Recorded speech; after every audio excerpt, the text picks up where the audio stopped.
Pendant longtemps, on a pensé que la Bretagne serait épargnée par le changement climatique. Force est de constater qu'aujourd'hui, ce n'est pas le cas. Élévation du niveau de la mer, submersion marine, sécheresse de plus en plus intense, record de température, inondations dans nos villes, bref, un futur pas vraiment réjouissant.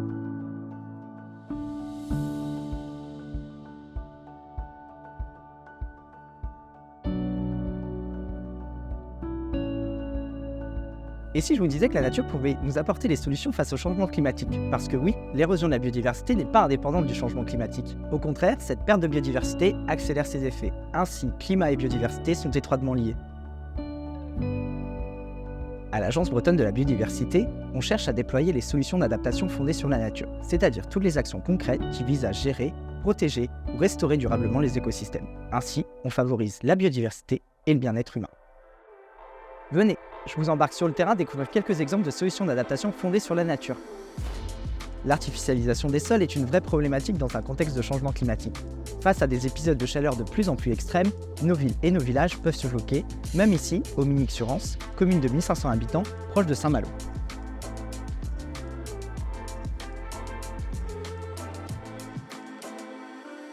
Ici, la commune, accompagnée de Cœur Émeraude, association de préfiguration du PNR, a décidé de mettre en avant la végétalisation comme une solution durable pour rafraîchir la ville. Ainsi, le réaménagement des places, comme celle-ci, va permettre d'apporter aux habitants de véritables îlots de fraîcheur.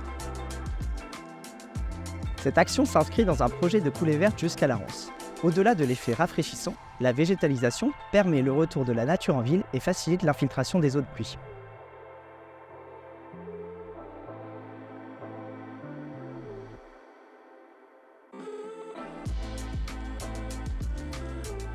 Je vous propose maintenant de découvrir le quartier des Petits Prés à Montgermont, à côté de Rennes. Un quartier totalement en gestion intégrée des eaux pluviales. C'est-à-dire de ne plus évacuer les eaux de pluie par des réseaux, mais les valoriser dans l'aménagement des villes grâce à diverses solutions telles que des chaussées perméables, des parkings semi-perméables et des noues végétalisées jusqu'à la zone humide. Nous sommes ici sur un quartier d'habitation, mais ces méthodes peuvent aussi se déployer sur des zones d'activité ou sur des sites d'entreprise. Les aménagements comme cette noue permettent à l'eau d'être canalisée et filtrée jusqu'au bassin tampon à proximité de la zone humide. Progressivement, la zone humide est alimentée en eau. Ce qui est intéressant ici, c'est la totale appropriation des lieux par les habitants et vous en doutez, l'effet rafraîchissant ressenti en arrivant ici. Après ces deux sites urbains, allons voir le littoral. Nous voici en Baie-de-Lancieux sur la commune de Bossey-sur-Mer. Ici, le Conservatoire du littoral et les collectivités ont décidé de faire en sorte que la mer puisse progressivement reprendre la place qui était la sienne avant poldérisation.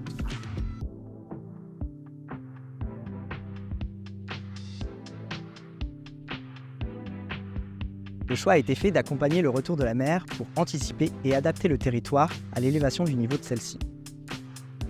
La concertation avec les acteurs socio-économiques, usagers et riverains a permis une recomposition spatiale des enjeux dans la zone inondable. Cette décision n'est pas simple et a nécessité un long travail de médiation, d'acceptation et d'accompagnement avec l'ensemble des acteurs. Depuis avril 2021, la mer s'étale à marée haute, transformant peu à peu la biodiversité et le paysage du polder de Bossey. Bien que prévu, ces changements n'en restent pas moins impressionnants.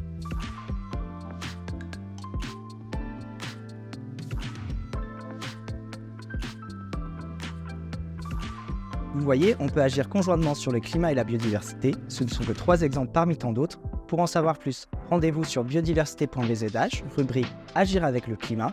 L'agence peut vous accompagner sur vos projets de territoire ou d'entreprise.